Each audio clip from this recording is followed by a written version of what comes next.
Hola chicos, ¿cómo están? Que el Señor les bendiga. Estamos en nuestra clase de guaraní. Vamos a ver poesía.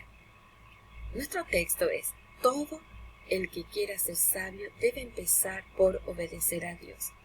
Chicos, ¿a ustedes les gustaría ser chicos sabios, personas sabias? Una persona sabia es aquel que pone en práctica todas las cosas positivas que aprende, todo lo bueno que aprende. Y una de las cosas, ¿dónde vamos a aprender las cosas buenas? En la palabra de Dios. Y una de las cosas sabias es obedecer. Ser sabio es obedecer a lo que Dios me pide. ¿Qué Dios te pide? Como niños son pocas cosas. Obedecer a Dios, obedecer a mamá, obedecer a papá.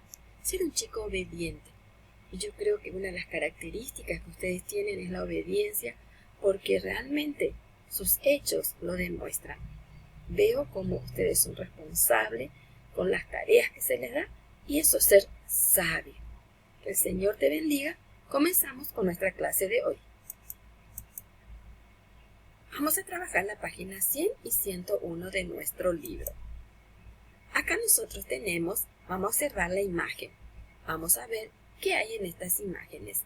En la mayoría de las imágenes encontramos ¿qué cosa? Flores. Entonces, ¿cuál sería el tema que vamos a desarrollar? Añeteva Arapotu. Vamos a ver una poesía de flores. Coloreo el vocabulario de la imagen según la consigna dada.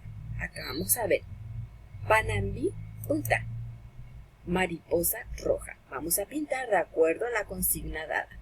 ¿Qué nos pide? Que la mariposa sea roja. Ura purajeiva jovume. El pájaro cantando es en verde. Ubotu jovupe. La flor en azul.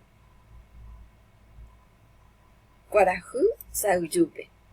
El sol en amarillo. Entonces vos tenés que pintar el sol en amarillo. Y luego todos los demás vos vas a elegir los colores que vas a pintar esta imagen. Pero lo que te pide es la mariposa roja, el pájaro que está cantando en verde, la flor en azul y el sol en amarillo. Y luego lo demás vos vas a elegir tus colores. Aquí vas a leer el poema. ¿De qué trata el poema? El poema trata de la primavera. Entonces habla de las flores, habla que hay mariposas, en primavera salen las flores, salen los pájaros, cantan. Entonces, y vemos las hermosas flores que salen en primavera. Entonces vas a leer tu poema. También te pide que sepas de memoria, pero no hace falta, solamente tienes que leer. Luego vas a encerrar en círculo lo que expresa esta poesía. Muy bien, chicos, no se olviden de usar su tapaboca, de lavarse las manos. Que el Señor les bendiga y nos vemos en la próxima clase. Chao, chicos.